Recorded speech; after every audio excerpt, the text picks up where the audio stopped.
Okay, so now we're gonna do a top-down shot of the final assembly. We have this piece with the the luminescent ones installed, and we have the other top piece here.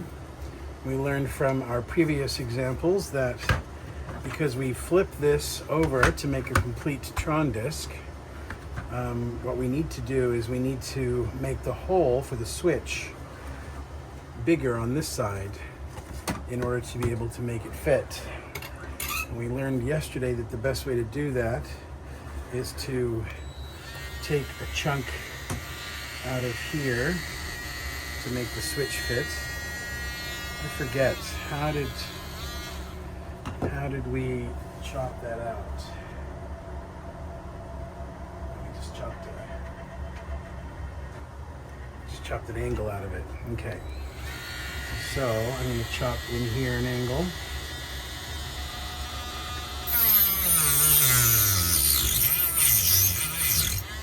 And chop here an angle.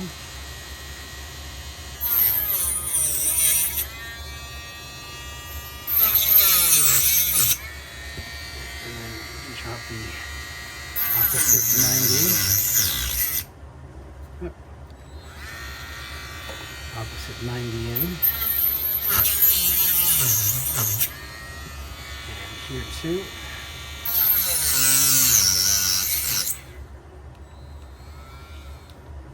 And then I'm going to just chop out these extra bits.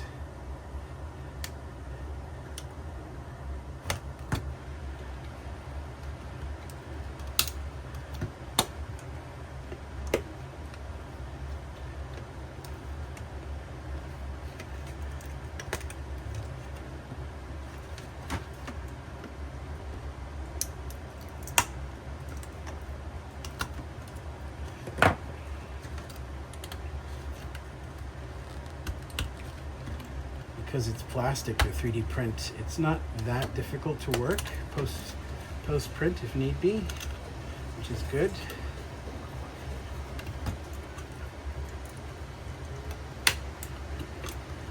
You know, an X-Acto knife, a little bit of a cutter like a Dremel is perfectly fine.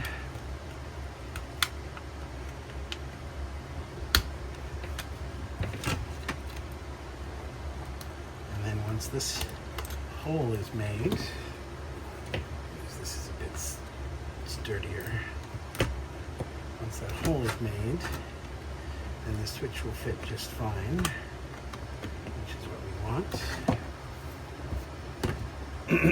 So then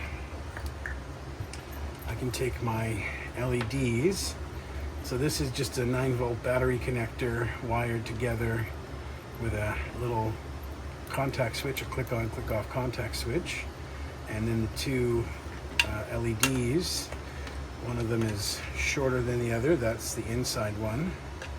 So the inside one is going to go around the inside, and I'll just lift the blue backing paper off the back, and we're going to stick it in. As I remember, from yesterday, the best way is to just glue it to the inside wall using the backing stick that's on the LED strip by manufacturer. Just stick it on the inside wall so that the LED lights can shine through the translucent and fluorescent container, and it's not bad. I'm going to give a little bit of a twist there. Okay, so that fits nicely. And then we're going to do the same thing for the outside one.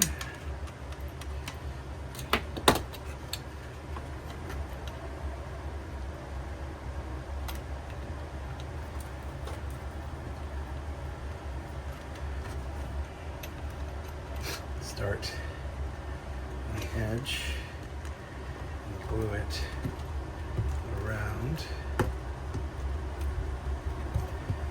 These are also IP6 waterproof. They have the little plastic silicone, rubber silicone on top of the LEDs, so even if the items get wet, that should theoretically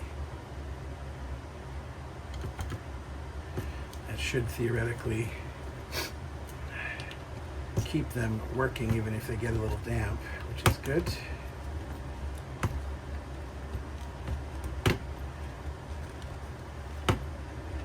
Okay, that's complete.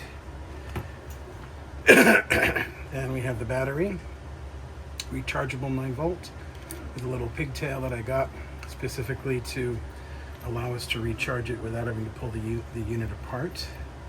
I'm just going to sort out these wires a little bit and pop the switch in where it belongs.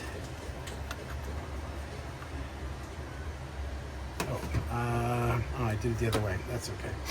I'm gonna chop this guy out a little bit to allow the leads to fit.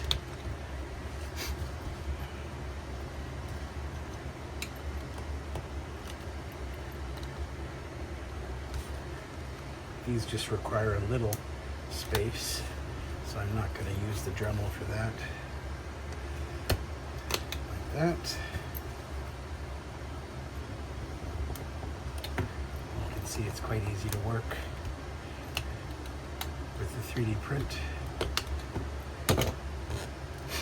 So then this switch can fit in there nicely. And to make it a little bit better, I might actually use some hot glue to glue it into position. Or some maybe some hot glue. We'll do that.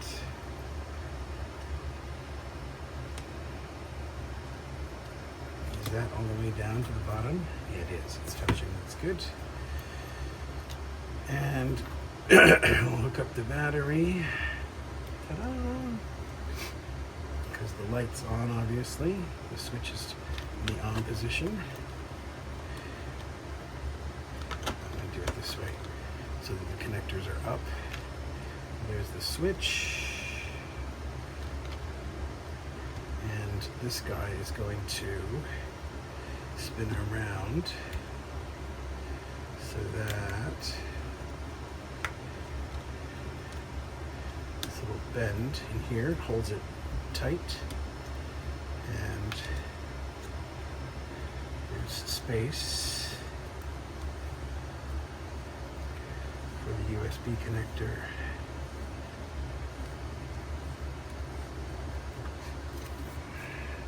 Did I mess that up again? I hope I didn't. Yeah, if I have to make space there too, I can make space.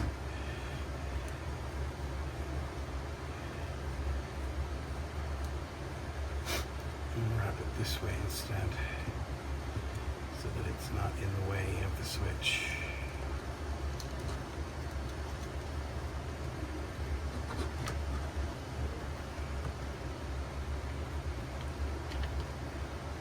Okay, so I just need to get some hot glue to glue the components in so that they stay fixed. And then this guy can go on top. And yeah, I'm gonna have to make this a little bit bigger on this side.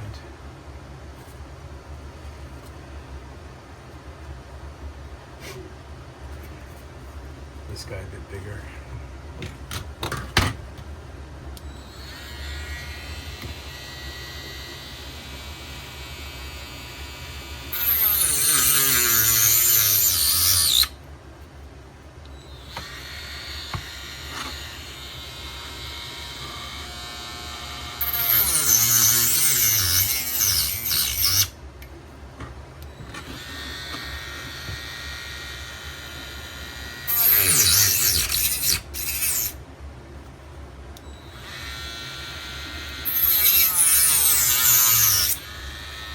I prefer USB powered items as opposed to other kinds of power. It means that they're not quite as, maybe as powerful as AC powered or what have you, but it makes dealing with benchtop power very easy because it's all just USB.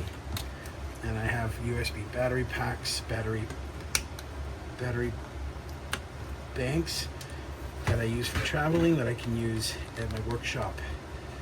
So it makes it nice and easy just to have a power bank that I use for traveling available for use as a desktop bench power. And that way I don't have to have lots of AC cables running all over the place. It's all just 5-volt USB-C. Okay, and that's done. Then this guy will fit nicely over there. And I'll screw them together, and that's number 2. I'm gonna get some alcohol and clean up this whiteness here. I think that's the super glue that's tinting it a little bit, so I'll just clean it up with some alcohol.